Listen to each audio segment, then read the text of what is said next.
is, you arrive at an unusual time, so it's supposed to have a dual function.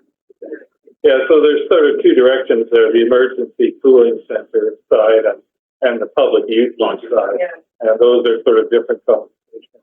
One thing about the space, it would also be where people could be accommodated. Like I know at the ambulance, I don't think they're always there. No, so that's where the mandate comes in. If you're, this is where I'm going to get some clarification. If you're mandated under provincial legislation opening a cooling center, then they will pay for some of those costs. They never pay for it. Never said, do this, we're going to pay for it. But it's always a cost you're covering that.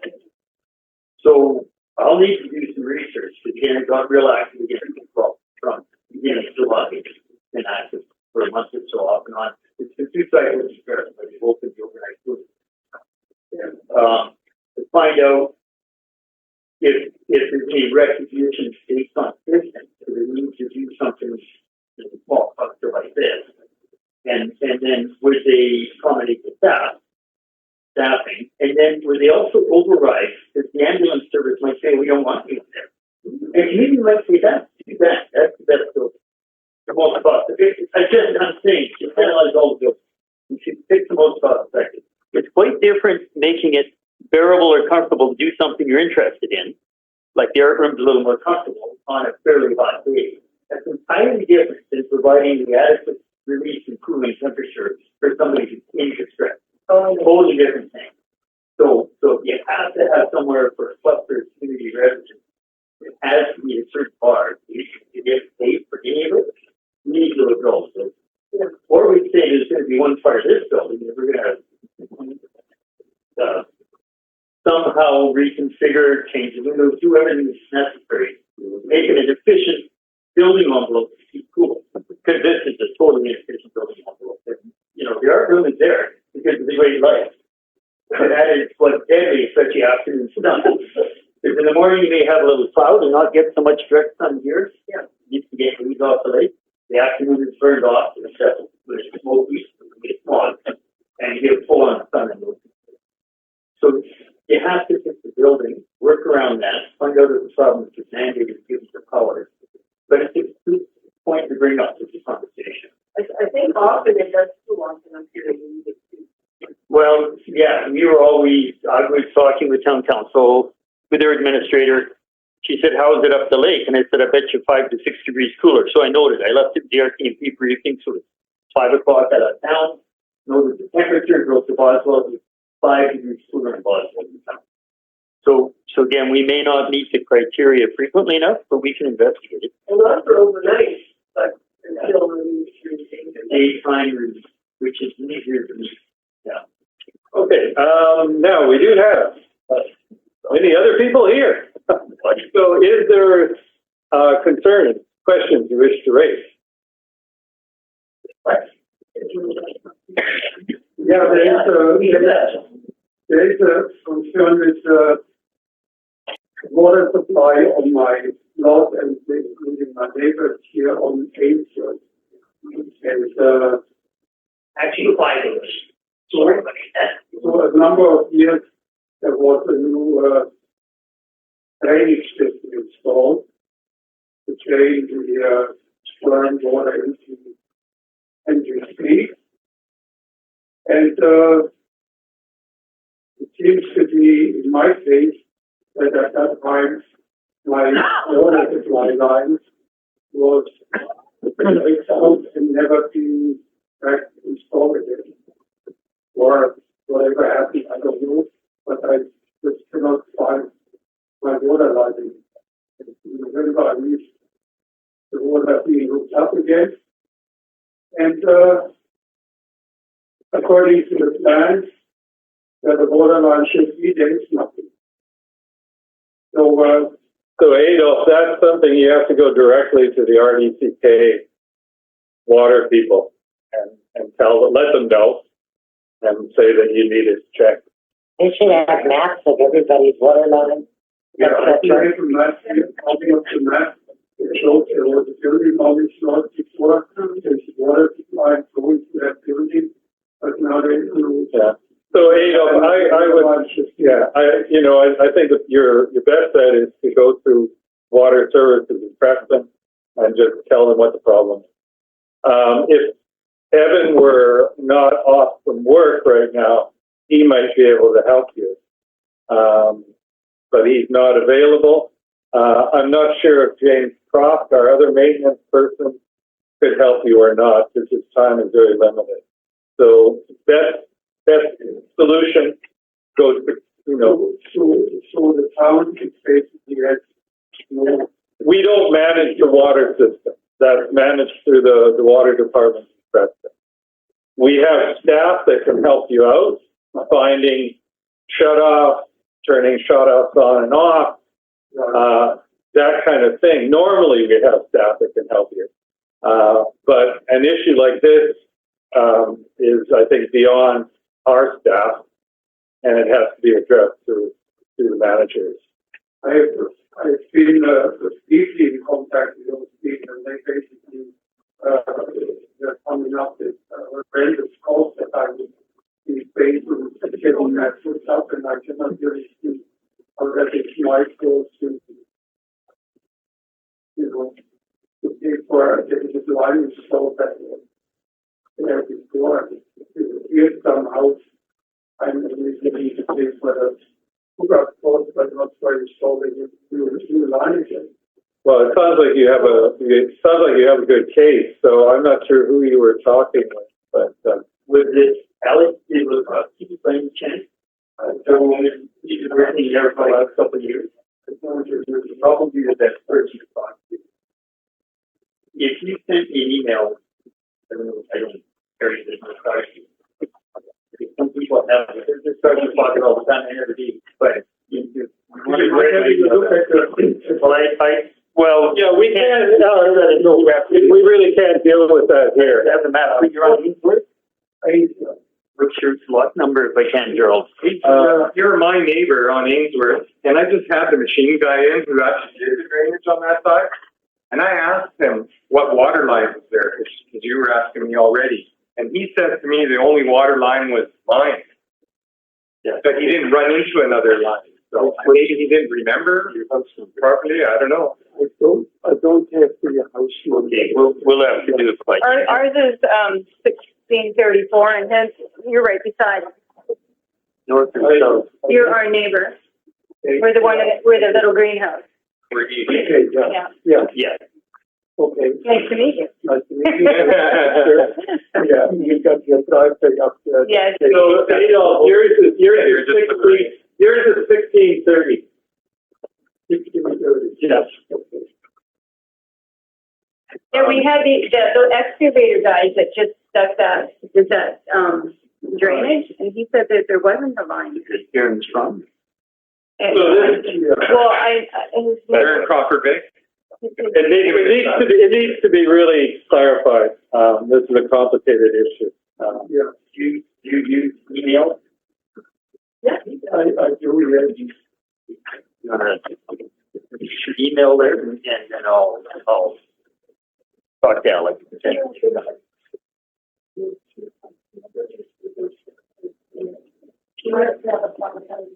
Oh, yeah, that's get one myself. We have to do some very low, yeah. And then the program changes and then, I do some. Water line. Sounds like it's across the street. All right, I'd like to move along here because we do have other people. Yes. Okay.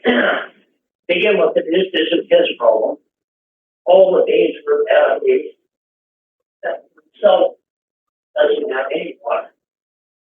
There's no water shut off curb crossing on our side of the road area, Except for ours. except for you guys and Rhonda. And one around it, yeah.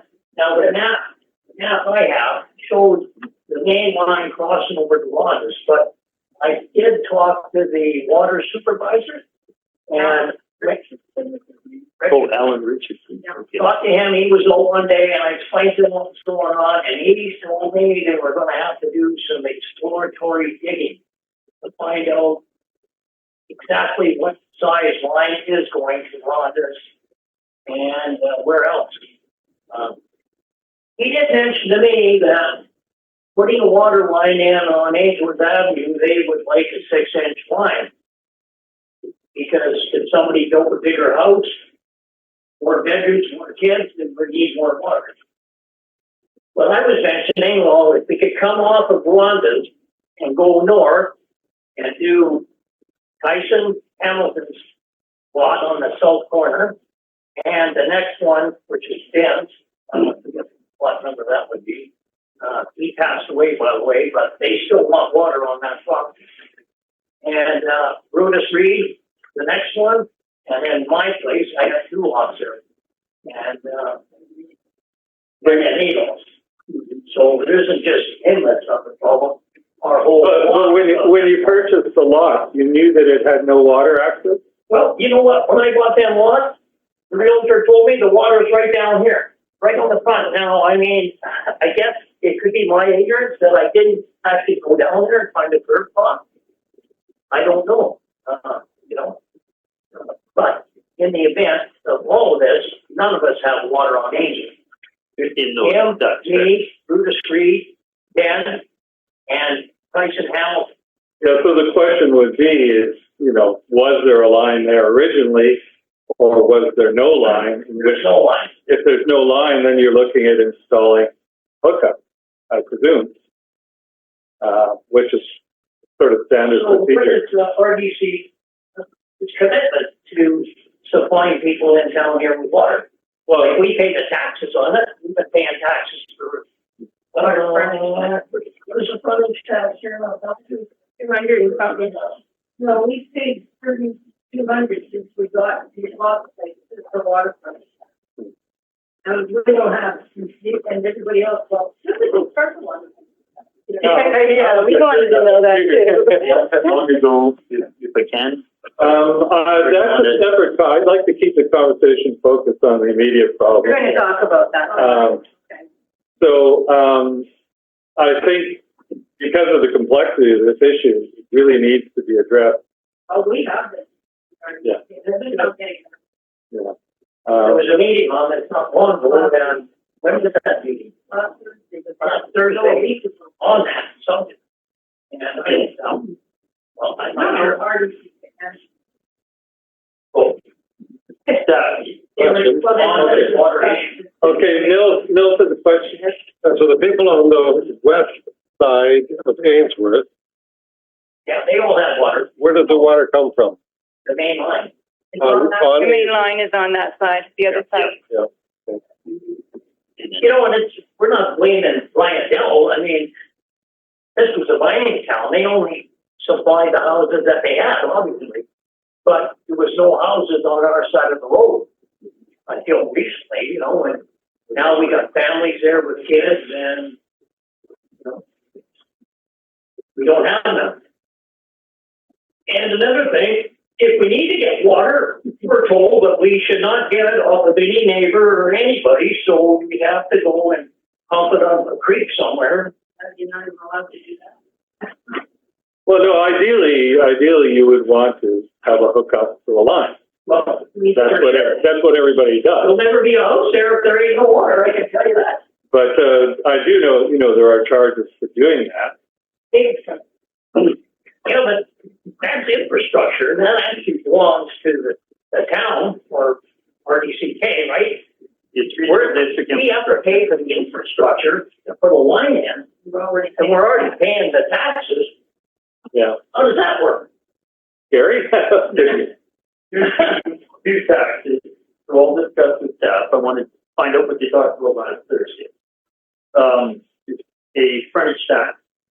And if it's balanced properly, and it wasn't balanced properly for decades, the frontage tax in theory, everybody pays whether you drink water or not, because it makes it possible for you to get water when you're ready, when you build a house. Then when you start getting water, there's a usage fee. And there's used water that plants are charter and goes through chemicals and wears out the membrane filtration system, and there's cost to that. Those costs are separate.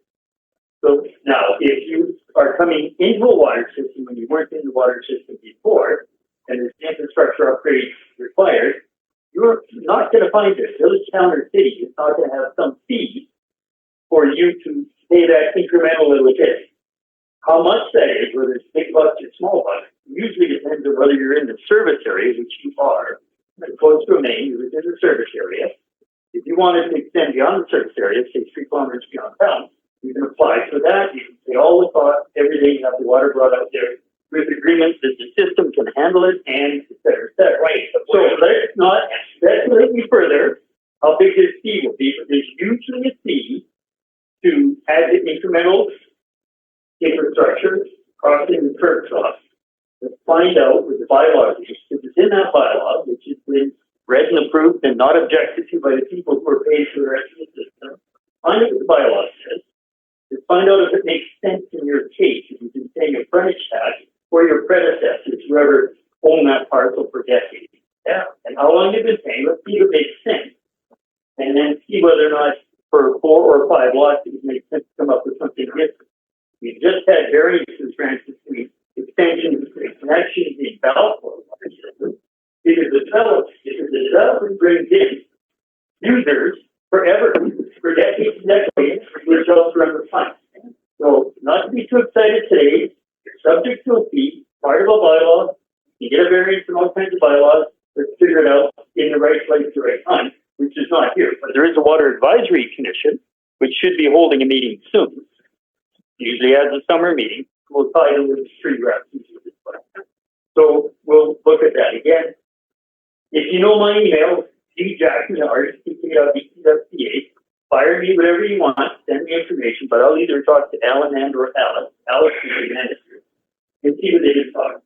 And see what's there. Because I know we've looked at other clusters of houses and said, this makes sense, that doesn't look good. Well, I can see that it's going to be a new subdivision up there, but this is great. Yeah, so let's look at it, see what makes sense. As I say, I could show you some reports in Balfour, for example, or other places. I will bring up the stuff. There's 5 of us right now that are being applied to this farm. Yeah, so it makes sense to look at it again. And we're not picking beats with anybody. We just try to bring a point in. We're not beating this stuff. Yeah, and if you could leave us, before you go, if you could leave us your contact information, so then if there is a Water Advisory Committee meeting, we can let you know. Yeah. I did talk to the water supervisor, and he told me it is up RDC's commitment under legislation to provide us with that. But, you know, at what cost? Yeah. Yeah. Okay, well, appreciate you expressing concern, because that affects the whole section of the street there. Yeah. Well, no, it is a place to bring it up, because otherwise we're not aware that there's any issue. We've been bringing it up, we All right, Sorry to interject. Is it the Water Services Committee meeting? Water Advisory. Well, yeah, it should be Water Advisory meeting scheduled before too long. But I'll just talk to staff directly as well. And I'm going to remind them of what was done at Balfour. There's a weighing off here. Every household you get is going to pay the water toll every year for decades. Softens the blow for everybody else. So we go for problems we have. Well, we got to think about that now. So we'll look at it that way. And is there anyone else who would? I still have a few more things to bring up. I'll give you one more. Pick one more. Can I know Evan's not here right now, because he's probably the guy that would be cleaning out the catch basins, drainage, because that's not been done. When I got here this year, that thing was plugged solid. But anyway, the other question I have is fire hydrant flushing. How often does that happen? Every 5 years, theoretically. Every 5 years. No, not flushing. Flushing? There's recertification. I don't know if it's 5 or a shorter time frame. The hydrants have to be tested for flow and pressure every so often, and they are.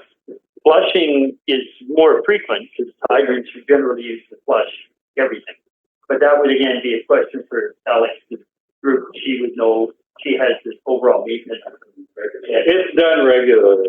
There, So when you come around and open it up, make sure there is, if you ever had a real crisis here with a fire, we gotta know that. No, the fire hydrants are.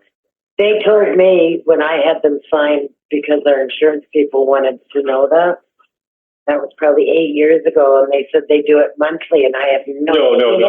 since 1984. No, not much. there's flushing But it is and there's certification. Well, the And there's- flushing's done by the garbage can. No, you also flush every leg of the system as well, and you exercise the valve on the hydrant to make sure it's not corroded, different things like that. So there's a maintenance schedule.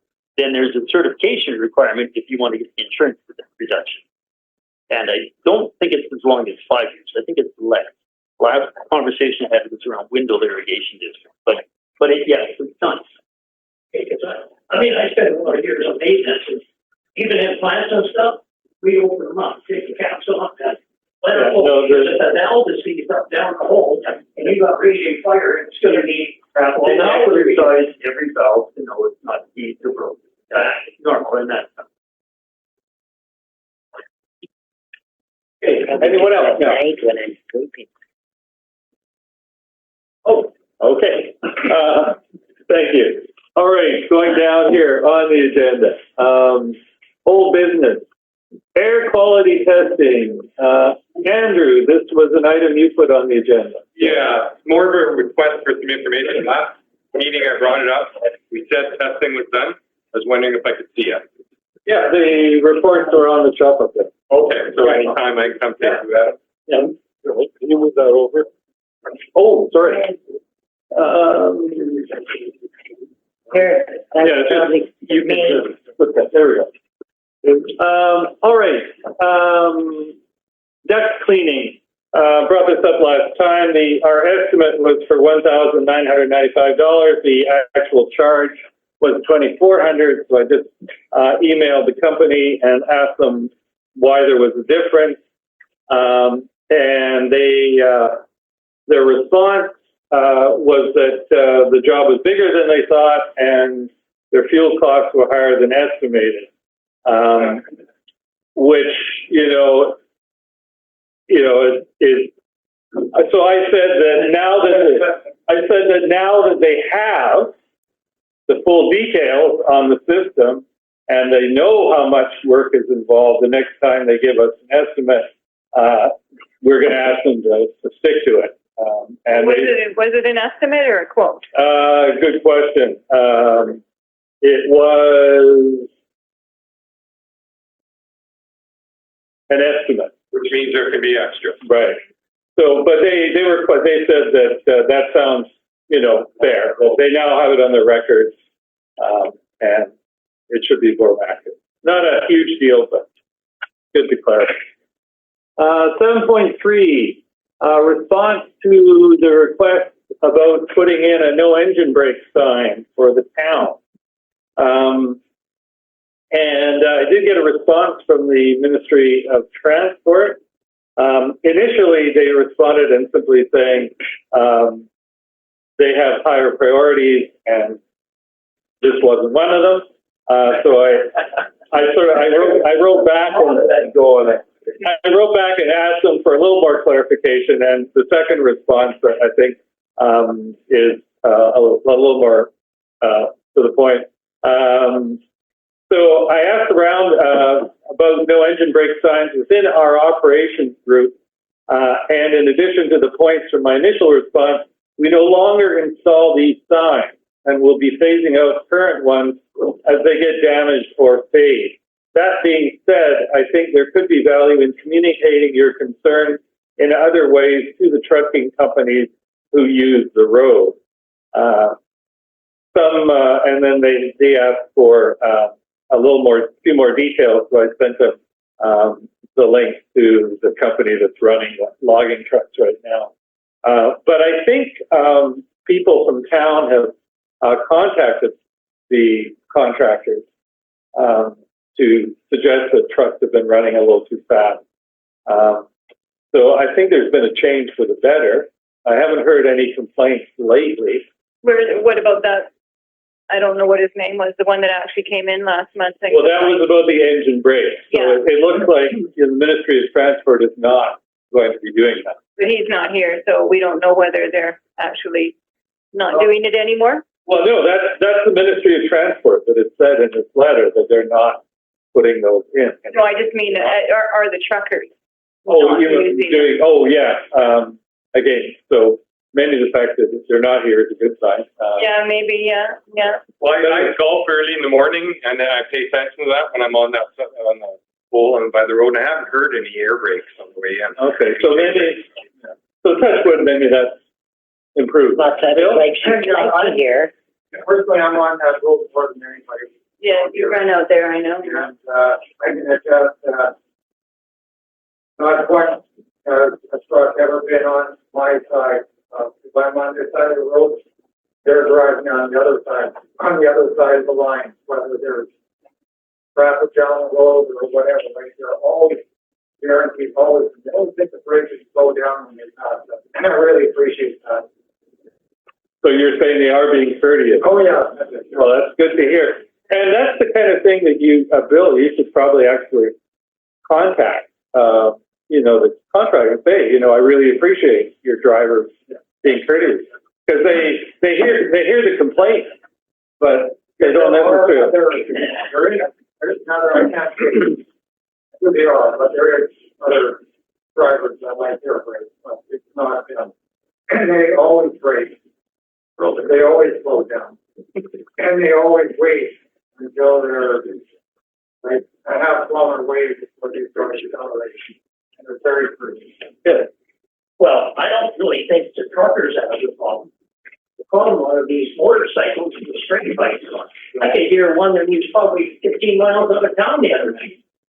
I know with the Harley guy? for over 40 some odd years, and a J brake, unless he's got straight bikes, he wouldn't even hardly hear it. But these motorcycles with these straight bikes running around here, they're the problem. That's a real news. Yeah, I know, you can't do anything with that. Are they legal? It's huge right there. It's just There shouldn't be. Okay, well, that again, I don't think, that's beyond our power to solve, Here's a quick test for that. A sound meter on these poles, to the side, you have to get trapped for sound. That takes a picture of your license plate. They have it in Edmonton, believe it or not. Oh, wow, they do. Yeah, you race by there, straight pipes on a racket. You've got your picture taken and the decibel is read on the thing. well, that sounds like a conversation they might have with the RCMP. Not with us, I don't think. All right, moving along here. Entrance hallway improvements. And actually, since you're here, Shirley, you can speak to this. Art Club improving the entrance? Well, this is, certain members of the art club. They're interested in your entry hallway there, you turn right to come into this hallway. It looks like hell. I don't know if you know this hallway. It doesn't look like hell. Just the entrance? There's a little bit better out there. Wondering if, the art club could take over that hallway, and do kind of experimental works in progress, whimsical works, Jackson Pollock works, basically anything we figure would work better than what's there now. And it would be something that would be permanent, would change. So throwing it out to the commission, is there anybody who would object to the art club? No, it's just a temporary thing. You say it's not a permanent change, and why not? Well, what I mean is it would be a rotating exhibit. Yeah. I mean, you're not changing any walls or doing anything permanent. Anything you put there can be removed, right? So why not? Yeah, well, of course, we can always paint over paint. Like paint. Oh, you mean you want to paint it? Paint it. Well, I guess it's big happier and better, sure, yeah. That's something kind of interesting, not quite as something. Sometimes it might be quite something, I don't know if it will survive after the major renovations, so. Well, yeah, but I don't think there's no guarantee. So, but if, in the interim, What's the duration of the interim? We have no idea. So They're I pretty big. would have to, of course, gather some more support from the art club to do this as well, but first of all, finding out if it's possible. Yeah, if it's not possible, then what we could do in the interim is simply paint that hallway, that section. Exactly. Be a very minimal expense if you do that. Thank you. Thanks, Shirley. Okay, so what's the answer? The answer is yes. Go ahead. Thank you. Circle of Friends hot water tank. John Horvath is working on this. I've asked him for a quote on that. What are they used for? Well, the circle is now open, or will be open as a thrift shop. But just 1 day a week, right? Well, they're trying for 2, but depends on staff. Well, there's a sink there for washing dishes, etc. Do they The use, kitchen? do they use dishes? Yeah, Well, not a kitchen, but a, it needs hot water. Okay. It's being used regularly. So we approved that investment last day. It's just we're waiting for an actual quote to make sure that it comes in at cost. And what was the cost we gave it? $1,500, which should be more than adequate. for And how that. much rent did they pay? $25. Or how often? A month? Once a year. Donna, the reason for that, Donna, the simple reason for that, Yeah. either that building is occupied and used and in good condition, or it's shut down and it turns into the rec center. So for $25, you have somebody looking after a building for the year. Or we could sell. Or we could sell it, and that's a conversation that could be had. What Bill? do you do with crop? From that's what I call it. No, Crop? Like, is it like we'll have profit, if it's a non-profit, are they doing with the money? Oh, that you would have to, yeah, you would have to, I mean, the profits would be fairly minimal, yeah. Can $9,000 we, to get it because Yeah, but, can we keep it maybe to a year and then okay it year to year? yes, Yeah. absolutely. 'Cause, yeah, we might want to do something else for that building. But in the meantime, Somebody else might want a chance to do something or. well, the Arts Circle of Friends ran that place I for know, the last, 13 years? But it hasn't been open in the winter. no, It costs a lot for electricity, Yeah. and electricity is Yeah. very expensive. but they pay the electrical, that we don't pay that. They pay for the whole night. If they pay anything beyond the minimal electric. And the building provides great farm, so I just don't know the reason why it needs to be heated and hot water. No. Because it's being, they wouldn't use it all year long. And the only reason it survived, Bill, is because it's been used. So they're gonna leave that open all year round? I have no idea. It'll depend on their staff. I mean, they need volunteers. Yeah. It's an experiment, Mm-hmm. but it's an experiment that Running it. may help the community. We'll see. Anyway, moving on. And again, the conversation about selling that, Wendy, is certainly one that could be pursued. Isn't that part of the plan by RUCK? yeah, not just the RDCA, but the fire hall. No, that would be an RDCK building. Well, both are. It would be with, I think the question would be what service is it under? If the land is owned under this rec service, or if it's owned under the park service, like all fields, or owned under the fire service. And that would make a difference on if it's sold for them. So I'm not sure right offhand, but it's a good question. Because every regional district service, can't take money from the fire hall and spend it on this building, period. There's good reasons for that. You can't take people and say, well, we looked at it, we talked to these people all the time, but it wasn't part of that service, the money from it doesn't belong to that service. So, I mean, that's the extreme of letting the building go, and that's when you have to make sure where the money goes, right? All right. That was the last of the old business, new business. Welcome, new commissioner. Lynn Crana, just joined the commission here. Lynn, welcome. Yay. Please. 2 minutes. And if you're not here, we have really primitive remote access. That thing in front of you there will work for phone. You won't get video, but Yeah, no, that's fine. you know, it does work, usually. The village water supply, Andrew, this is another item you put on the agenda. Couple things there. Water frontage tax has already been answered, so we don't need to talk about that. Now we want to save water. That's a big thing right now. See, that's important to us. And there's a couple things that jump out at me for water. I don't know if this is the right place to bring it up. No. So what should I do with those ideas? If I might. Go ahead, sir. Okay, so this is the commission management, which at one time had a scope including the ambulance and the fire service. Rules changed over fire services. It got to the point where you couldn't just say, well, this is good and that's good and we're all good. You got a fire service, get an insurance discount. It doesn't work that way anymore. Fire services are highly regulated, no longer under this commission. Ambulance, auxiliary, wonders, people trained, helping out this and that. Fabulous way to support the community, but now it's very much out of the hands of the community. It's under emergency health services. However, community support training for all kinds of people. Water, similar to fire, is a whole different thing. Don't just say, well, we got water. You want some water? Well, hook you up. Go dig up the road. Right now, if you dig the road up, put a service in, you got to check it for lead zinc content. Because a lot of the roads were built up the roadbed with tailings from the mine. You guys aren't going to go digging here and there and throwing stuff around and then have a work safe guy come and say, whoa, what are you doing? Shut this down. So the water is no longer under this commission.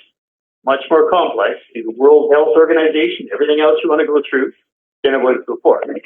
So what we have right now is the water advisory, 3-member positions available for this community. We have Gerald, Sylvia, you have a third right now? Are you? I can't recall. On the advisory. Oh, we have 3. To discuss the discreetly away from the commission, where the right staff is, because you don't have staff here right now, can answer questions directly.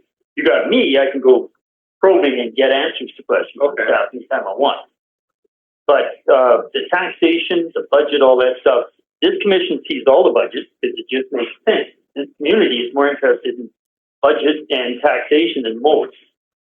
Trump's by crest, and you had 300 people turn out on March 13th, happened to be my birthday, and they wanted me to answer questions all night. I said at 8 o'clock, I'm out of here going to dinner with my grandson, because we started at 5:30.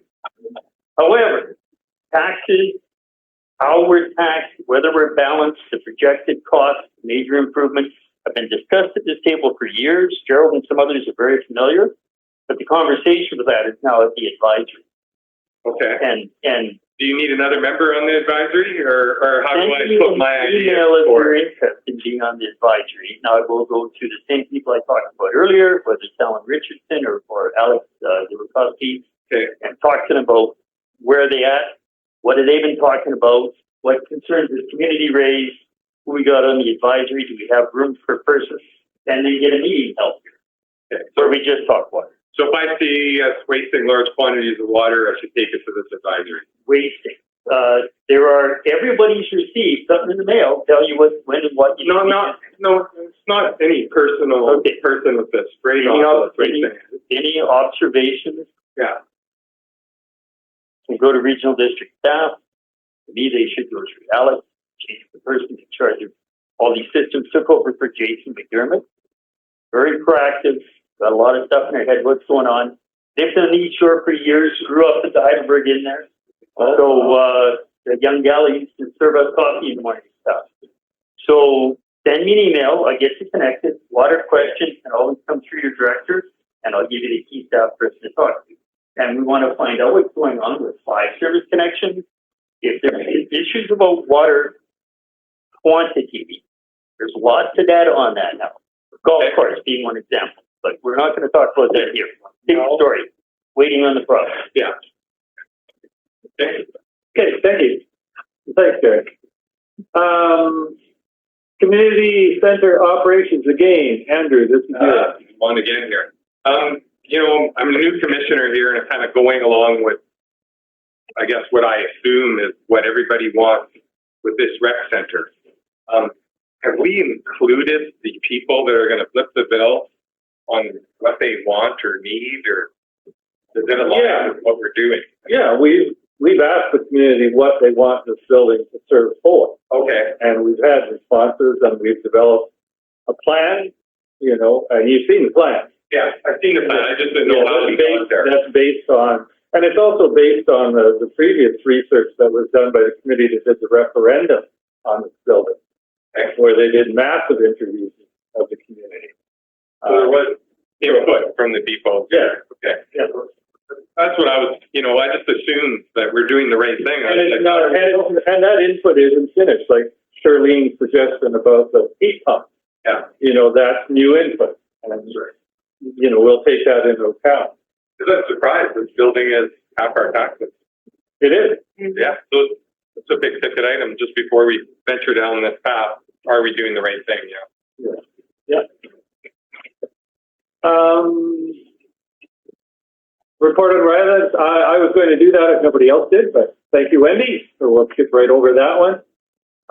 New town sign. Gary, we were contacted last year by, I forget which organization. That was going to The Employment Services has the contract with Leah Feinholz to do the Wayfind signage upgrade.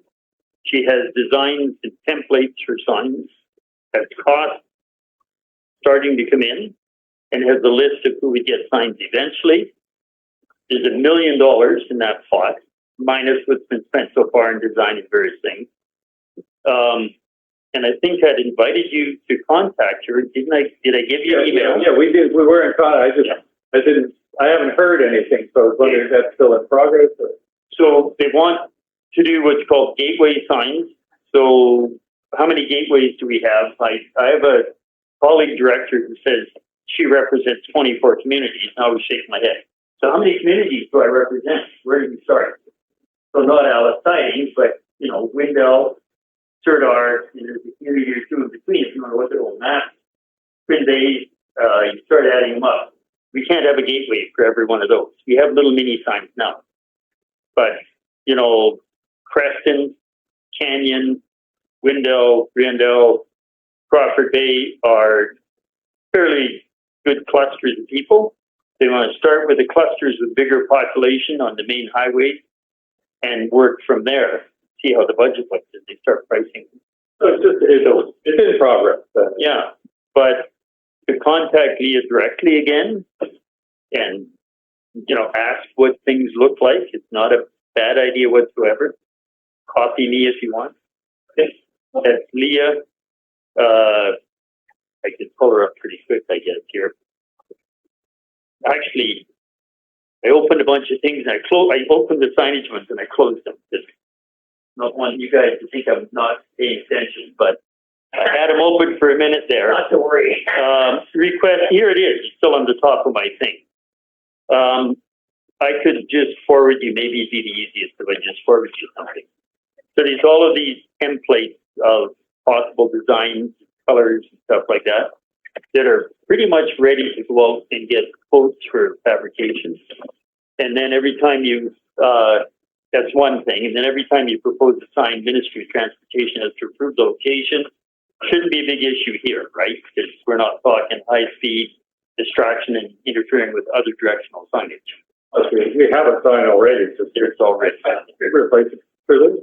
Yeah, on the subject of signage, where I live at the end of Campbell Avenue, there's a problem that has been for years with people driving into town looking for the campground. And just before where you turn on the Fowlers, there's one of those little blue signs in the tent. And that's it. Until you return for the campground. So people drive their rigs and their trucks or canoes and whatnot down to the end of Campbell. I don't know if Google Earth sends you there. And do a U-turn every hour on the hour. And I contacted Ministry of Transport when what's your name, Heidi Slotnick, and I have this Kafka-esque series of emails where I said, if you can get a dead end sign, a no exit sign, and maybe even a better sign showing where to turn at every followers, because the people turn there too, they're going up days, motorhome dragging a Subaru or something, and it's not a great thing. In fact, one time we had a propane truck trying to get up that hill in slippery weather, and it couldn't do it. It was backing down the hill, which caused me a bit of concern. And anyway, she basically said, no, we won't put a sign there. People aren't driving down there. They could see the entrance on section and wouldn't drive there. It's like, why do you think I called? And we don't want to put any signs in. So if you're redoing the entry signage to the community and all, a better signage for the campground would be helpful. And a no exit sign for the end of Campbell Avenue would also be helpful. Well, you can have an electric sign, that's not true. You could probably have like a larger. How do you get up there? It doesn't matter. Right. No, there's no exit. There is a sign. But you don't want them, Shirley, you don't want them turning onto that street at all if they're going to the campground. No, I mean, Yeah. there's you know. Because it doesn't do much good if we have a no exit sign at the end there. No, it doesn't. But at least they wouldn't have to do the turnaround before they headed up to the end of the hill. Maybe the campground should have a sign. But yeah, back down where you first move town, the nice big sign, campground that way, would probably really help. Well, it's not historical Riondel, it's historic land. I know that's kind of a weird word. I know. But no, that's right at the end. Historical. Actually, it's historic. No, the terminology is the difference between historic and. Is it? Well, that's more than true. Events are, you know. Yeah, okay, that's Back in the old days. All right, sorry, so, I will. What do you mean by that? Wayfinding and identification. So that's directional and other signs, so. And Shirley, I will send a note to the new Ministry of Highways person, and just mention that. Yeah. You can put residents only Well, on that street. Local traffic. Local the traffic. campground needs better signs. Yeah. Well, maybe you should talk to the campground. I did, I talked to one of the, but she's just back some time ago, they're old, really. And that's how far I got with that. I mean, I really made an effort a number of years ago, and I just, Yeah, well, I just thought it was Lynn, you're suggesting like a local traffic only sign. Might be a possibility. yeah, because I know traffic that goes up Russell has to go down Campbell and it goes up David. Sure, yeah, great. But, they're also getting all the campground traffic on Russell. That needed to turn back on travel. All right, move on to the next item here. Minor vandalism. I'm not going to deal with this one simply because it was so minor that I'm not going to deal with it. I thought it might be a problem at the time. It hasn't been, so I will pass over that one.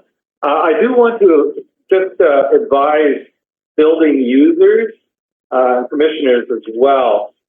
We have had some issues with this exit door here on the north end being propped open, or being open. So if you're in this building later in the day for any reason, and you think of it, please check that door. Just pull on it, make sure that it's closed. I don't know if that comes from people using the building who, for some reason, go out that way and then just don't push the door closed, or it's being deliberately popped open so somebody can get in here. Is the door closer working properly on it? Well, it does. Unless you pull it closed, it's not going to close. Maybe it's just the door closer. Yeah, I don't know how easy that would be. The ancient tenant that Yeah. might take a lot more than a closer to the screwdriver. But anyway, just a point of, you know, if you're using the building, you're here late, just give it a check. East Shore shed rental rebate request. Okay, this is an interesting one. The shed has been doing work downstairs in lieu of rent for the last couple of years. Now we've charged them rent. And they're asking us if there's more work that they can do on the building or for us to again account for rent. So I'm throwing that out there. The tricky part is that their mandate does not allow them to do work that we might regularly pay someone else to do. So, for example, I wouldn't ask the shed to paint here, because I would hire a local person to do that. Okay, but there are other jobs that don't fall under anybody's particular purview that perhaps they could step in and help us with. An example that I was thinking of is replacing the backstop on the ball field. Fixing the door closer. Actually. Yeah, That's my job. Are there any liability concerns? Well, we would have to talk with the RDCK and we'd have to clear stuff like this, but there are possibilities, okay? And I was requested by Mike and the shed group to bring that forward. So it is something we won't answer this question today, but to think on. Other possibilities, the ceiling in the entranceway. It's not that easy to get somebody in to do a job like that, and especially local. So, yeah, think it over. I'll put it on the agenda again next time. We can talk about it a little further. In the meantime, rent has been paid, and we'll see. Cheryl, what is the rent by going away of the 2021 season charges? What's their rent right now? I think it's about $1,500 a year. Oh, sorry, you got it. 1,700. So, And they paid 6 months later, the last 6 months of this year, and then starting January 1st will be one year. Right. Okay. You might consider when you need any art services as well. Oh, can of worms now. Yeah. Yeah. You know, something up there, maybe locating it. Hey, we paid for part of the lighting install. Okay, fine. We're gonna have an arm wrestling here at 8:30, I think. Okay, 8.9, 8.8, grass keeping. So with Evan off for a while, I just want to say that we do have someone who is contracted to help us make sure that our trees are watered and things are looked after during the hot season. The brown sprinklers would pay back then. What's that? New brown sprinklers would pay back. Oh, yeah, I've been asking for that for a while.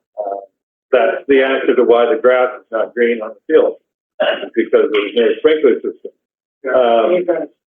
That grass out there, you just have to water the grass. There is no grass because it is all gravel. It's solid gravel, and even if you put 5 inches of dirt on there, if we had a rain like we do, or just turn into a big mud field. That water can't drain. Over the years, you see it pooling all over the place. The water doesn't go down. But you could have, Bill, green grass with a proper sprinkler system. Oh. Sure you could. We've had it in the past. The field used to be green. And was asking to help save water. It's vanity for whatever reason. Yeah, we only need it once a year, right? Like you do. That's just pure vanity to have that field water. And to have the RDCK have a chase after us or a drinking hose. And that is vanity out there. Well, it's not vanity now because it's not being watered. So. Have we ever had the soil tested out there? Where it asks tech to renew that field for us? They might. Well, that's something that. They tested all the soil contamination. Everywhere there was contaminated soil was replaced. And the playground didn't have any, right at the bottom of that hill. Everywhere they found contamination, they dug and replaced. Yeah. I don't have the map in my mind. Oh, they may not have tested They there. met the requirements of the day for like contaminations, right? There's, a house straight across the field, bedrock in their backyard. They tested that bedrock that's 4 grades for lead. All the lead here has arsenic. So you say it's contaminated, we're going to dig it up and replace it with contaminated soil off the hill. Natural background contamination. However, there were piles of soil that along the new entry road to Crawford Creek Regional Park, which were left definitely deliberately in piles. They could be relocated to here to help reshape and regrade part of the field and replant. That's still sitting there. Conversation that's been in abeyance since, and I'd say the dirty word again, that 5-letter word, COVID.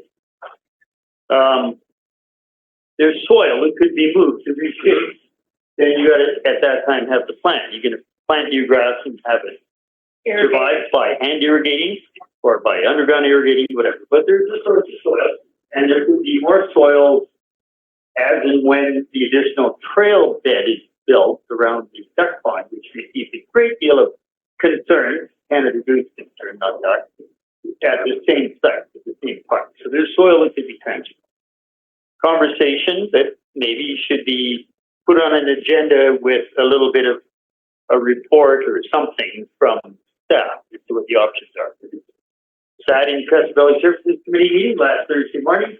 People want 4 new tennis courts, 4 new pickleball courts. Discussions around redoing the infields entirely on the ball fields at Crescent Rec Complex, and maybe they should have a quad or more ball fields elsewhere with new drains that are, crushed bricks and stuff like that. All need new good surfaces for the infield. Who else wanted something? Disc golf wanted something. There's one of them. And the question is, how much do you want to pay? Because Crescent's not going to pay for that, and you're not paying for the Crescent Rec Center. You want green grass, underground sprinklers, have to haul hoses around, spend 20 to 25 hours a week watering grass, cutting grass, watering grass, cutting grass. That's what we had before when Grant built his work plan. So have green grass. That's why you had green grass before. You want to pay for that? Think so. Tell your commission you want to pay more money to do that. And then we'll have a conversation. How much? Yeah. But these are the reality of the life. Want to have it? When I sat through multiple requests for more play fields and surface improvements, and it's easier to price it than do you want to pay for it. Because at the same time, 300 people showed up to say how taxes were too high at that point in time. Maybe we So if you think there's a real need for green grass, you need to make that a strong point. That will go through the park. And we have mechanisms to make it happen. If the grass is good enough, I think we should do something to keep it from becoming totally desiccated. There's a middle ground. Now, we could also just take the sign down, and then we don't have to be embarrassed if they were calling it a park. We'll just use a rototiller instead of a lawnmower. Victoria has had dry parklands for 40 years I lived in and Victoria. proud of it. You don't have to be embarrassed having yellow grass. We do need to think about the point where you have no grass. That's what I'm saying. Nothing wrong with a yellow lawn. When you have a treatment plant, you a golf course, which is beautiful and green, be proud of that. Why did that happen? Another conversation, another day, have a coffee with me. So I will sit and give you the entire long story. Yeah, that's all the thing that the license, the water, like, for the household, used to be something like $90. It's $100 a year.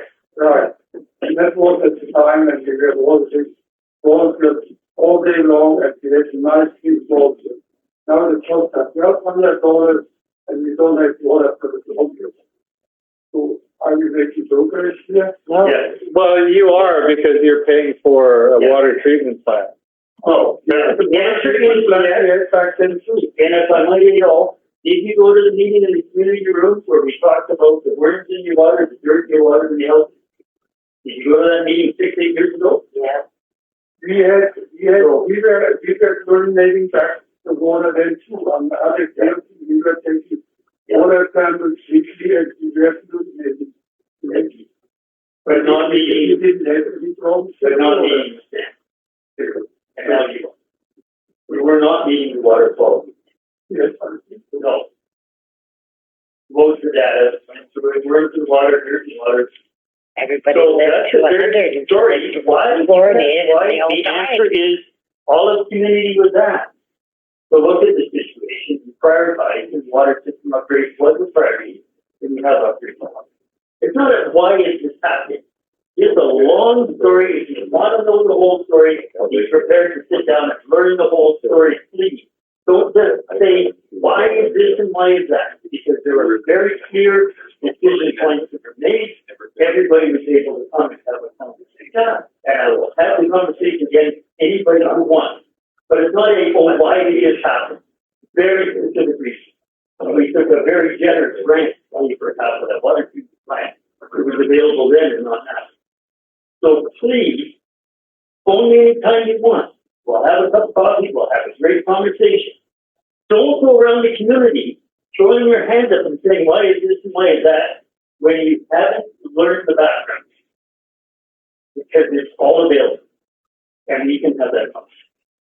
But that's another conversation. Bringing it back to the ball field, I think, again, because we're not fully staffed right now.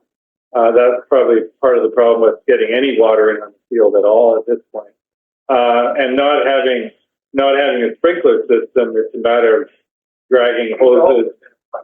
Yeah, it's hard, but I mean, we could do better than we're doing, with probably a little more manpower and a little more time. Well, didn't Enzo did most of the watering on that? No. But across BC, the trend is towards naturalizing the grass area to kind of like drought tolerant to have more weeds growing and whatnot, and raise it up. Yeah, Look, to have grass became a step. but to Fire season too, eh? Everyone thinks we need other grass. water and ball field. The great fire. Well, I think that's an interesting conversation. I like the director's idea of, if you want the golf course off the sea, and we pay, what do they pay now? Something like $17,000. Well, that's $17,000 taken, plus all that water. It's a lot. It's a lot. Like you also said, They save the water for other things. So what happens when they take that 17? Your filters is fast. It will have all kinds of savings. The loading is not. Okay, I'm going to cut the conversation there because it just could go on forever at this point. Sorry about that. All right, playground safety. But going back, our big concern right now is just to keep our trees alive. Because we've got some really nice new trees that have been planted. That could be, and we want to keep them alive. And also been helping, like even keeping the orchard area up the street here, keeping the grass down in that area so it's pleasant to walk through. Just little things just to help. Playground safety. We did have a child that was injured on the playground here, unfortunately, and it was a serious injury. This would have been about 3 weeks ago. So I asked Carrie Gaynor at the RDCK if maybe we should put in the kind of mulchy stuff they have in the school playground. But he thought that it's actually basically fine, but probably the sand should be somehow raked, or it's hard, right? And it shouldn't be. So I would like to schedule a work day in the playground, early morning, so we could weed it and maybe rake it, just make it a little better than it is. What was the nature of the injury? Just a simple fall off the monkey bars where the child landed on her elbow. Just parents don't blame us for it. His mother was right there. But I think we can, do something to improve it a little bit. Maybe those toys that take the kids up high off the ground shouldn't be there. I also question our float down at the water there. was brought up in Nelson, and we used to have one too, until a friend went missing, and we found him under the float. Then they took it out immediately, so, you know, anytime you have kids off the ground playing on a float, there's potential, there's risk. You know, so. We can control those risks. So, you know, maybe we can take a look at the playground and see, but you know, the most immediate thing I think would be to get some volunteers out there to do a bit of work in there. I'm thinking, a Saturday, like 2 weeks from now. That would be, that would be the 17th, August 17th. I'd say like 8 o'clock. 4, maybe 4. You know, and if we can get half a dozen people out, we could, or better, we could get that area, clean. Was there some reason we couldn't vote tilling? What's that? We talked about rotor tilling it, but there was some. Oh, I guess we could. Well, it's got ground cloth under it. Yeah, so that doesn't work. More sand. Maybe that pea rock? Yeah, really small rock. You know, or more sand. We could probably get a couple, because I think we only need it in those areas where there's a bit more of a risk of a fall. So maybe a truckload of sand. That's expensive. Well, Maybe when we rake it up from one place, you can move it. well, no, there's nothing. No, There's no there's no. You can't flop it up. Yeah. Probably need to renew the sand. When's the last time we've added sand there? Well, the playground was redone. Can't remember. That was about 6 years ago, maybe. Yeah, well, same time as the soil remediation by tech and everything. It was later than that. It Just followed it. Yeah. So anyway, but first, it does really need to be weeded and cleaned up. And I don't know. We have a motion to just get a truckload of sand in there.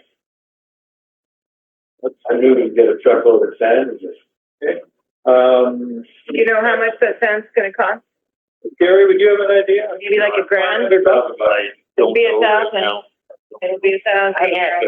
That's better than a kid hurting. Yeah, it's safety. So if you know a truckload of sand is fine. All of the ground material is right. What's that? All of the wood that's holding in all of that sand is right. What is what? Pit run? Gary? Well, pit run has rocks in it, the heated pressure point. Wash sand at Sullivan Stone right now is $50 a yard. So Cheap, because I paid. trucking will be, you know, whatever the cost of the sand is, you triple it by the time you truck. I mean, I'd double the cost of material to get to Boswell. So we could set a limit, say $1,000. You know. But like, what if the stuff around it is perimeter is not gonna hold it? I don't think that's particularly a big safety issue. Mm-hmm. You know, and again, that was all done by volunteers. Yeah. So if somebody wants to look at getting new logs Mm-hmm. and bringing them in and putting them in place, great. You know, so that was all done by volunteer time. So, but the sand, I think we could probably pay for it. How would you like the motion to read? Okay, so the motion that we would like to budget $1,000 for new sand for the playground. Do we want it before this date? No, I would say we do the weeding first and then the sand. So, like, if you're going to talk to Sullivan and try and get Carl to give a bit of a deal, today they had a, full-size dump truck hauling a large excavator right at Crawford Creek Road, 3A, the turnoff. And I didn't think there's any material on the truck. I've done this a lot of times. I wait till somebody's going to move a machine, because they use their dump truck to haul the excavator on their trailer. And you ask them if they're bringing a load of sand when it works for them, when they're moving the machine. So next time they're going to move a machine to here, I've had quite a bit of drain rock and this, that moved by Sullivan or Lloyd Chopa's done this for me too, because he's got his own quarry. So you ask them if, at their convenience and their timing, when they're moving a machine, using a gravel truck that doesn't have to be loaded, load it with your sand and give you a discount on the trucking cost. And they've done it for me as a commercial contractor. I'm sure they're doing it. No, that's interesting. It would work a bit of a deal. Could somebody take that on, like getting the order into the stand? No? Thank you. So yeah, we'll aim to do a cleanup on the 17th, and after that, you know, get some fans. Accessible washrooms. Again, John Horvath was in the building looking at making our washrooms here wheelchair accessible. He didn't think it was that complicated a job. It'd be a matter of taking an existing stall out of each of the washrooms. You know, might have to change the sink arrangement a bit. I just wanted to get an idea of how much it would cost. So again, he's going to get me an estimate of what he thinks that might cost. But it's, you know, this is part of the planning for what we do with this building and how we improve it. And, you know, I think it's one of the simpler things that we can actually do without a huge amount of money. Riondel travel trailers. Donna, this one is yours. Yeah, I just wanted to know if RDCK is aware of the fact that Riondel is getting lots of travel trailers, like setting up on properties. And I know it's Brenda, you too. But I mean, like ones that stay there year round, you don't leave them, they don't leave it permanent. But people are leaving their travel trailers there permanently. They're buying lots and putting travel trailers on. Or multiple travel trailers. Multiple. That means no houses. Yeah, so no houses. No one's gonna come and build a house and No. see that house. No. Well, the one in their little block is putting up a portable toilet Yeah, right on the road. on the road. I know. Well, I think it takes it away from the campgrounds that everybody's parked on highways and roads. Mm-hmm. If you don't own a lot, you don't own the property, you know, sitting in a back alley with the slide right out Yeah. in the middle of the alley, Yeah. people gotta dodge around it. Yeah. I mean, the campground's right down here. Yeah. Or right on the side of the road. Yeah. Like, Yeah. I don't understand why it's allowed. Okay, so there's the question, Donna. You know, how is this zone? I know we have no zoning, and you know that the realtor, when they sell the lots, they say no zoning. It's encouraging people to come in and do whatever the crap they want. How are we going to build our infrastructure? How are we going to have more houses if this is allowed? Yeah, what are you encouraging? Is it houses or the temporary? I understand. Yeah. Yeah. 101%. Yeah, and you're using 4 families worth of water Yeah. on one tax bill. And you see multiple trailers on one lot too, and I'm wondering. And I'm only here for, you know, I stayed last winter, but I'm here by myself. How much water do I use? Yeah. Yeah. Yeah, and then there's some people have multiple trailers on one spot. Exactly. And are they using the same water supply? And I don't know. Well, yeah, one by the marina there is one big question because I think there's 5 there. Are they on city water out, or are our water out there? So tomorrow afternoon, I will review our agenda for Rural Commission, where we've asked our staff to say, what are they doing? When are they going to get around to considering wall-to-wall zoning in the regional district? And I'm not going to open the report. I have it here. It's draft. Reviewing zoning and community plans for here is not on a work plan right now. Last time it was done in 0809, fulsome review of the official community plan. Wendell was already zoned and up a little ways north. Boswell, pretty well everything up to Boswell said, yeah, we want to consider zoning because of this kind of conversation. Great Creek, Crawford Bay, Kiki Bay, Riondel said, no, we're free spirits, Wild West, don't zone it. So, Is that a vote? Is that the majority, or is that a handful of people speaking?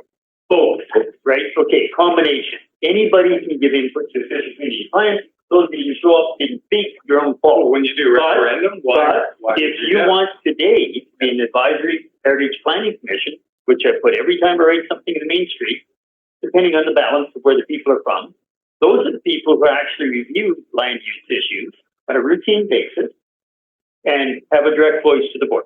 Like you guys have a direct voice to the regional board. You have a voice to me, you guys have a voice to me. You don't have a voice to the regional board unless you would have questioned them. These people have a voice to the regional board every month. Official board, here's what we think. You guys can say it's time for zoning in Riondel every month. I haven't heard it, and some of your neighbors might not agree with you. You probably want to know what the consequences are. Consequences are a 2-year process. You're not going to just go zoning. It'd be a large conversation. What does it mean to change Exactly. from a aspirational official community plan that says we think we'd like to have small commercial services here, but no large scale. We think we'd like to have this, but not that. We want to be a tourist-oriented retirement with work from home community. Those are aspirational.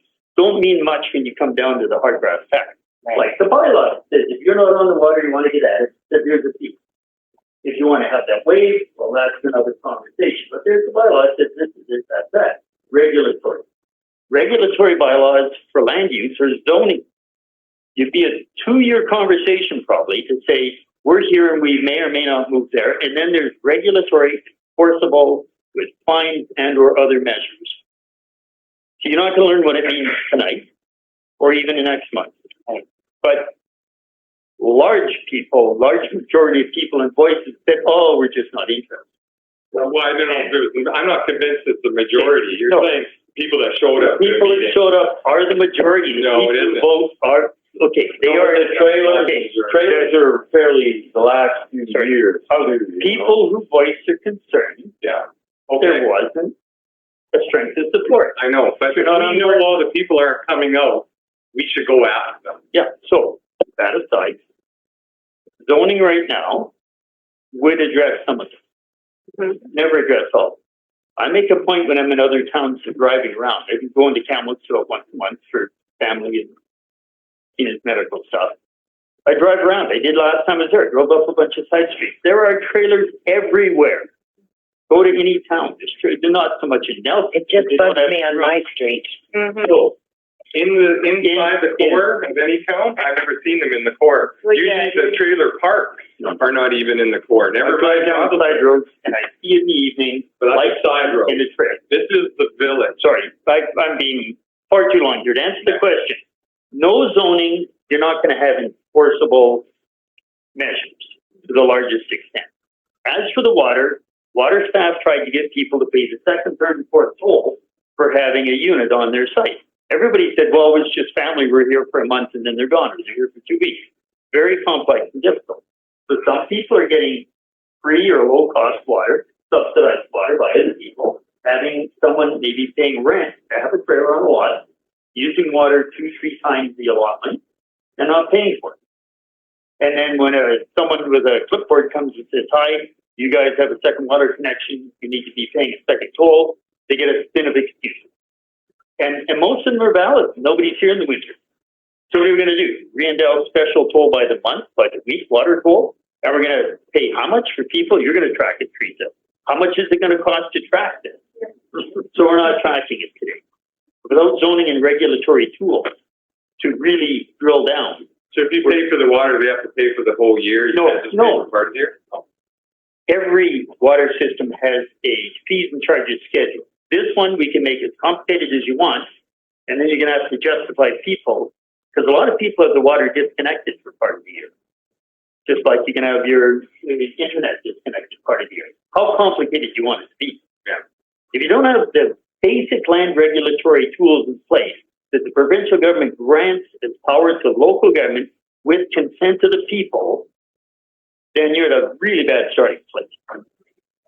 So doing an official community plan and zoning review is the starting place. Then to start to talk about what should we and what should we not be trying to enforce.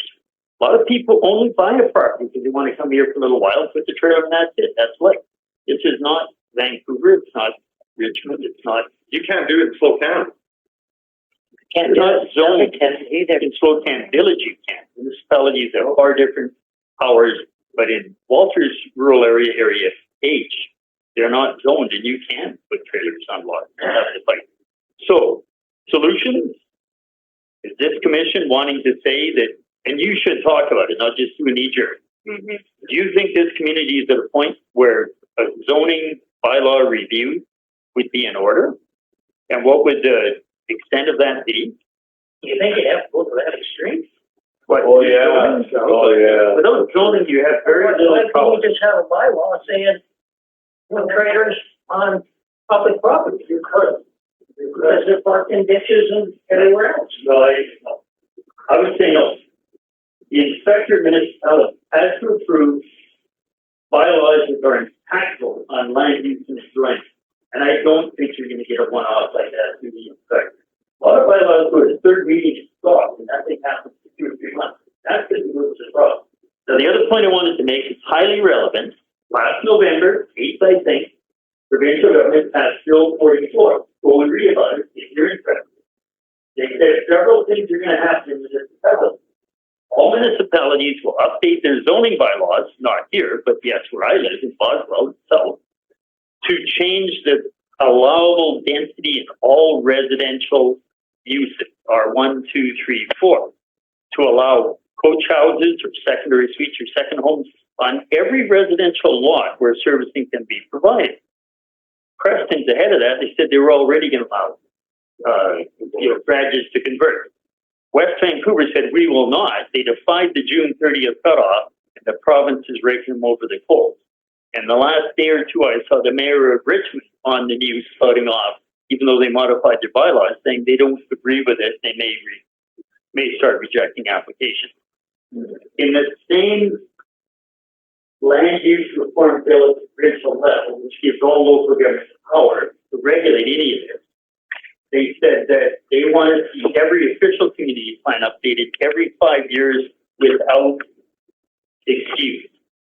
And so we're full up the review of our OCP. We're now 16, 15 years, every 5 years. And that's when you would consider zoning. Our comprehensive land use bylaw is official community plan and zoning together. So this is why that's on my agenda tomorrow, to approve or not approve this report, to go to our committee discussion a week from tomorrow about what's our staff doing about that. How are they going to make that 5-year hard line? Also required by the province under Bill 46, housing, not housing, sorry, just the other one they laid down on us. Zoning, transit, density, official community plan updates. They had another, you're going to do this. Another, we must do, we have to do the homeless and housing needs study. Must do every 5 years. City's been doing them mandatorily over a certain size. Voluntarily, Nelson's been doing it for more than a decade. We now must do them, and we must update the housing needs study. And we must have a regional growth plan evolving in that 5-year cycle. So that'll say a lot more than zoning. It'll say, well, will we ever have a Costco here?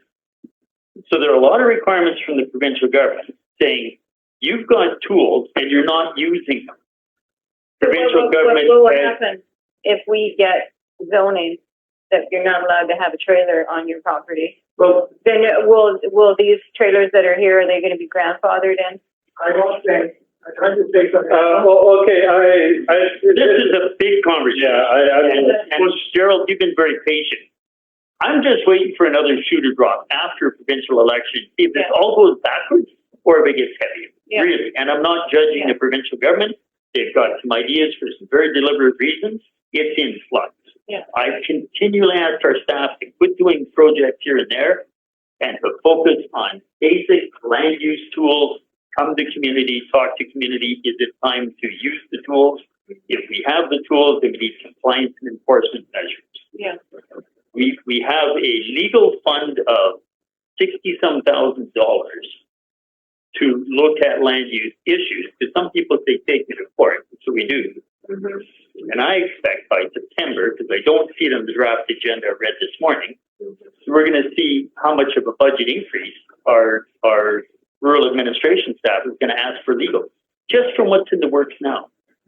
You need to temper your expectations, but be clear with your thoughts on whether or not you need land use tools that are available today. And again, we'll carry this conversation over to the next meeting. Okay. Now that you've got some background.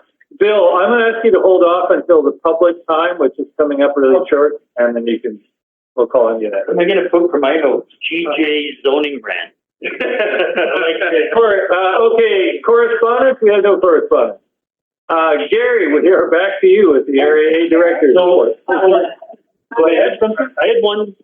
Kind of mission agenda protocol. Oh, yeah, sorry, I don't have it on this version here. Agenda. Agenda protocols 8.12, sorry.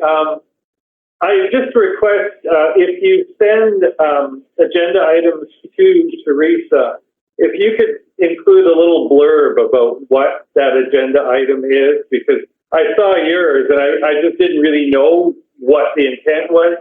So just add a little short couple sentences saying this is the intention. I mean, Okay. it was fine, but just for the future. Okay. You know. All right, Gary. So the one that I wanted to come with, and I'm glad you talked about cooling centers and stuff like that earlier.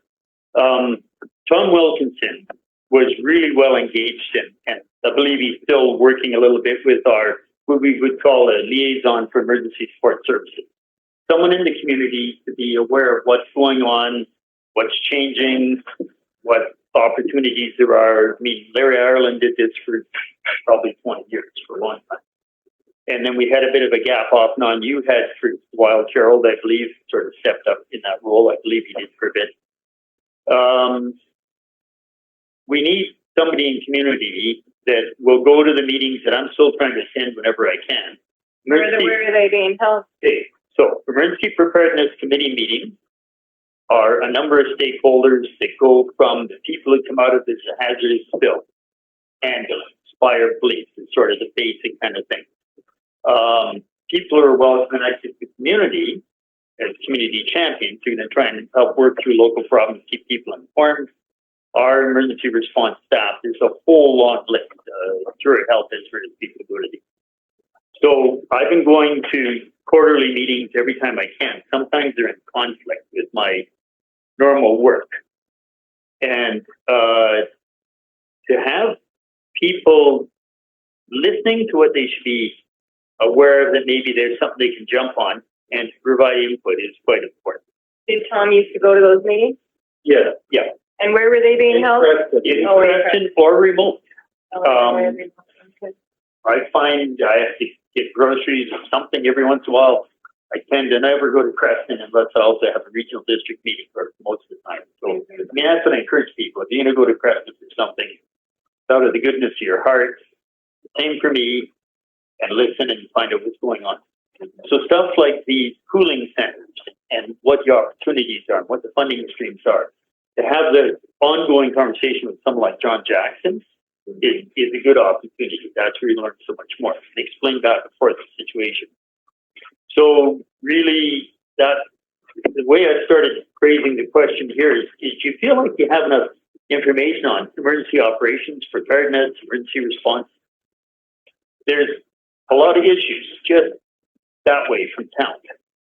And I look at it every day and kind of touch wood that, you know, I have an email here and Southeast Fire Center, I think it said we had 2,000 lightning strikes in that last little storm across the Southeast Fire Center.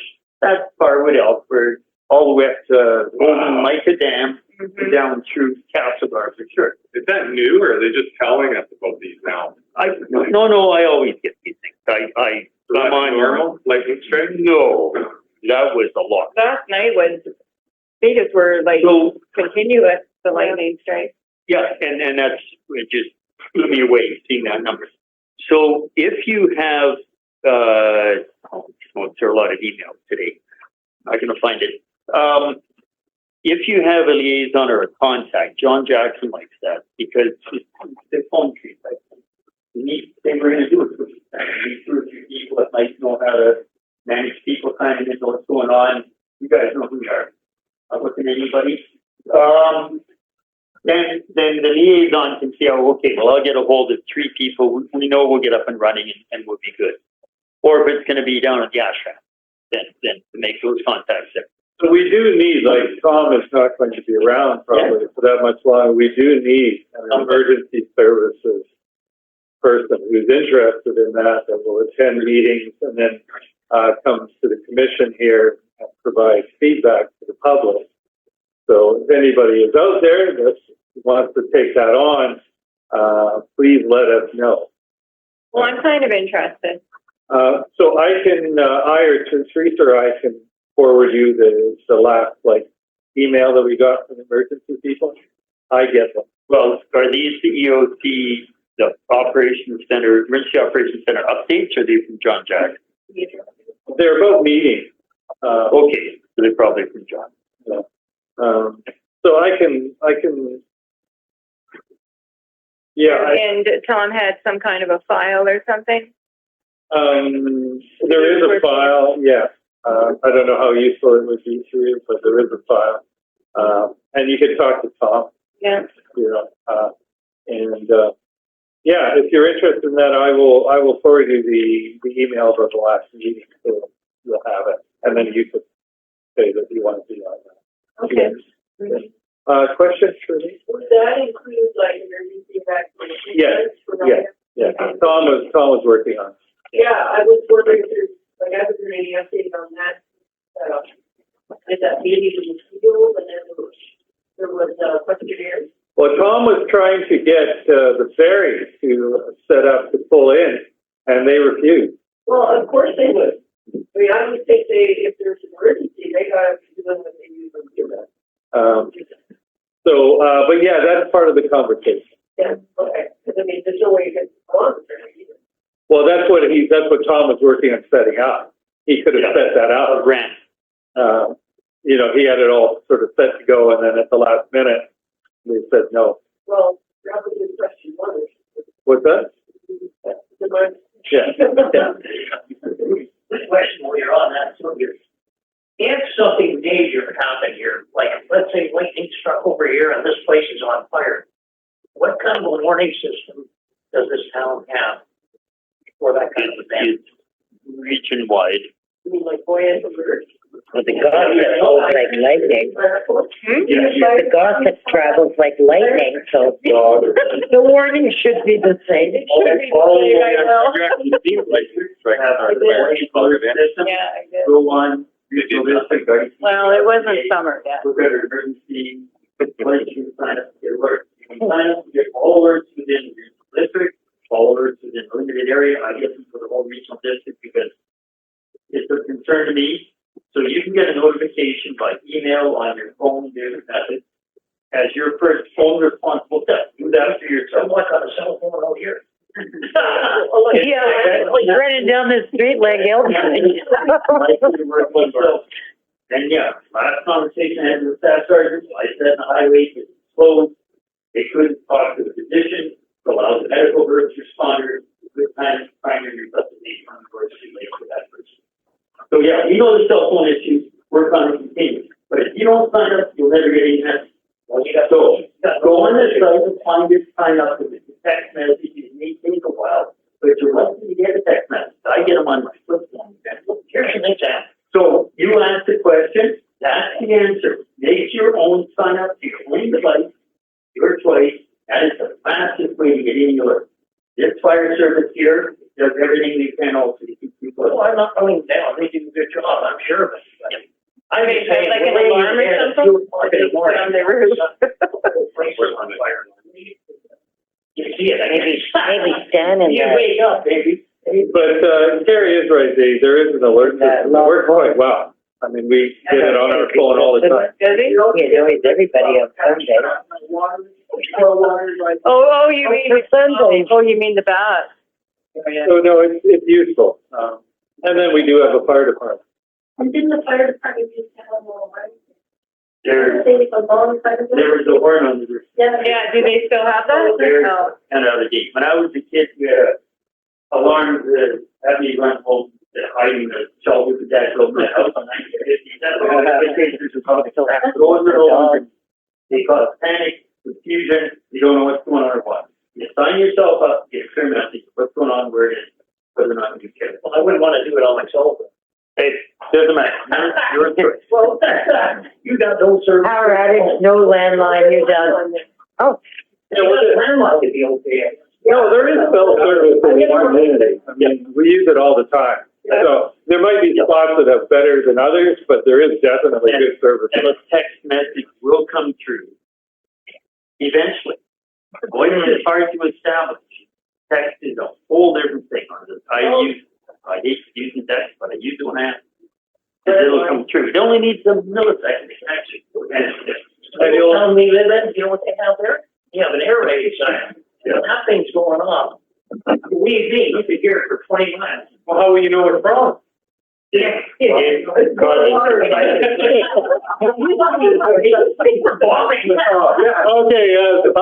Gary, did you have anything on? The other one now is I'm wondering, because that was the one about how secure do you feel that you have the information you need for emergency response and support services? And now I'm wondering, when we have the water advisory, I thought the town hall we had in the community room, now I can see the community room, was a good thing to have.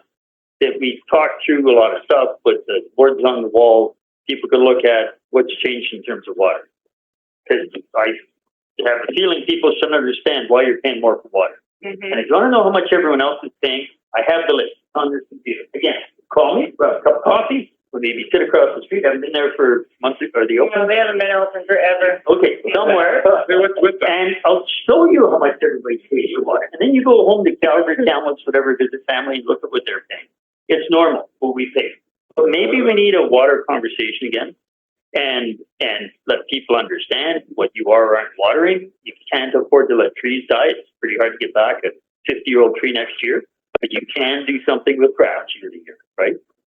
And maybe a town hall on water would be a good reason for people to come together, and we can see if we open it up or not from there. So should we ask for that, or? Well, no, I can call one. I'm looking to see if you think it would cause chaos and confusion, or we just do it. And what I would do is I go to Alex and say, look, I want her to get those old data boards and statistics and stuff and be ready to put stuff up on the walls. People should spend half an hour and read some stuff and get some background before they throw the questions up there. And then see if people think that something could or should be different. Because I don't see the water situation gets better. Right? Until the golf course is off. We have continually pressured. I have a past client who was 5 years and 4 months request for a water license change. And I haven't worked for this client for longer than that. And it involves Sanka water system. And the last answer you got from the ministry was, we have a prioritized system for reviewing water license applications, and you are not eligible for the priority. So we are not at this time even considering your application. For the golf course? No, somebody private, I built them house and other stuff that I've just known for decades.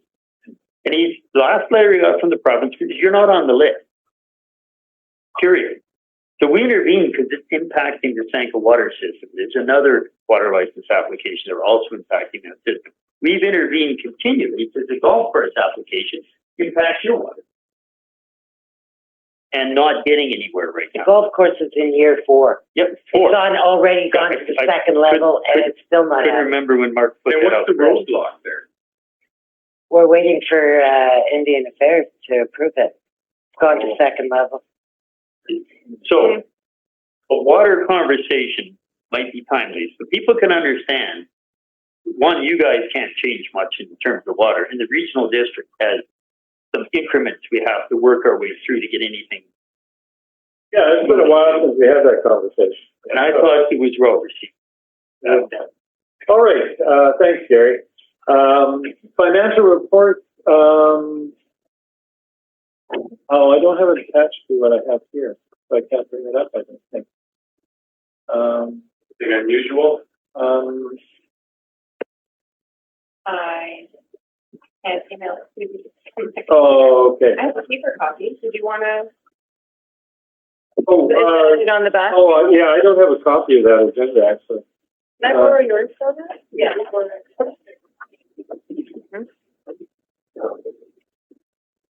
revenue. Okay, so yeah, really quickly here. Revenue, basically the men's shed paid rental, activity room rental, expenses, we had our cable bill, and other than that, really small minor items here, so nothing of note at all. And, sorry, public time, Bill. I just like to go back to the campground or whatever you want to call it that, protesting here. I don't think that they just did it on their own accord. I think they went through all the hoops that got them to where they are. So it's all parties to take approved. And I don't think that there are any more lots available to regulate. I think anytime anybody builds anything new, they have to do it to code. And I don't think that if we had a zoning, that we could overturn any of these campgrounds. We could say, hey, we don't approve of this. You guys having occupied the territory here in the center of town, and now we're going to change your mind. That would never happen. No, I think that they're gonna be, what do you call it, grandfathered in. It's more the Yeah. future. What do we want for the future? Yeah. Is it what we I want? don't think that zoning would do anything to help us because everything is already set in place. But it could help for the At some future, point. and more and more things, if this continues, if this trend continues, because it's only been the last couple of years. There's no other lot. But it's not the lot itself, it's the surrounding Well, area there's that has also all being this wrecked junk for it. and stuff Yeah. around it. Yeah. That should not be allowed. It's like I see down there, On we Hearst? are down there on Hearst, that Hearst, someone's destroying a house. What are they gonna put up? Well, there's, Probably gonna put up trailers. that house was gutted by fire. Yeah. Yeah. It needed to be taken down, should have been taken down years So ago. what, is someone building a house there, or are they just cleaning it up, or is it gonna be a trailer? I have no idea. Or trailers. It's gonna be a double thing like the other I way. think the people right beside it are the ones. We're not gonna settle those And those issues here, at all. The only concern that I The one that burned down? have is that regarding the water, since we're all on water, like someone looked at me and just saying because I sprayed my dog off with water while I was, I'm cleaning. What? They do? No, Yeah. Bill. No, nobody would do that. How long are you looking at? Okay, I'm not gonna pursue that line. It's really late, it's almost 9:00 here. I think the conversations have been good to this point. I still want to make a point, question. What was, I would like to say that the lot north of, Rhonda's place, it has some trailers on it. I think it has 3 trailers. and again, Bill, that's not something that we can address here, and I'm really uncomfortable focusing on one particular piece of property. So I'm not gonna do that at this point. Okay. Thank you. Quick question. How difficult would it be to put a scrap metal bin where your waste? We've got one, if I can answer that, it's at Crawford Bay. I know, but what I used to say, the cost of putting every transfer station incrementally is very high. So I have to think against on one of 4 directors who pulled on maintaining the waste services at Crawford Bay in Boston. I understand. And the other directors have 2 votes, and 1 vote, and I have 1 vote. So if you say we want to subsidize another 10 years to make it easier for people to put scrap metal here, it's not going to happen. However, I have been able to maintain pretty good service in Crawford Bay, which isn't far away. So there's a limit to expectation. Plus, it all costs more money, even if it's subsidized by the 14,000 people that pay the East Reserve Service. You're also paying for the incremental cost. So we're not looking to provide convenience in all locations for all people. We're looking for a balance that's defensible. I've managed over 15 years to defend 2 transfer stations on the East Shore. And you guys have a subsidized additional garbage collection here. And I think, to be honest, that's about as good as it's going to get. Yeah, I realize what you're saying, but we're talking about public that's lazy that don't wanna drive to Crawford Bay. They got old bridges, old stoves, old lawnmowers, all that stuff that could be put into it. Yeah, but as Gary is saying, that would escalate costs Yeah. significantly. We do have a service that's a 15-minute drive away that has all of those facilities. It's just like, I would love to be able to throw my styrofoam here, but I can't. So big deal. I collect it for 5 months and then I take it to Crawford Well, Bay, it's an environmental danger. you know, but. So, and you can't put scrap metal and fridges and stoves in the same bin anyway. They're separate, provincially mandated programs. They're separated out, metal collecting guys, empty collecting the fridges and stoves. So what, we're gonna have 2 collection points now here. There's appliances, major appliance recycling, I forget the last, MARR, separate programs from the other scrap metal. And the other. I don't understand how you could possibly make the public clean up some of the mess that they got here. There are. Cause you drive down these highways, Okay, that's another whole conversation. Okay, thanks everyone. It was actually nice to have a. I want to- crowd here for a long time. On the agenda. Been a while. Email it to me? Meeting is the first Tuesday of Just every like month, say the, so you're welcome back. start time of our meeting. Or if you want to drop by on a Tuesday morning when we're here. What time is that? Teresa and I are usually in the office from about 9 to 1. I might not be. What's this here? I have company right now. Okay, so, next meeting is September 3rd, 7 p.m. Motion to adjourn. And we are adjourned. There's a whole list of people who attend that are left there, so please don't contact any of them. Yeah, Guys, don't. Teresa, thank you. I mean, that was a meeting all For different organizations. We contacted them, I'm interested. No, I know. It's up to me and I'll copy into John and open the conversation, yeah. Okay, yeah, yeah. But you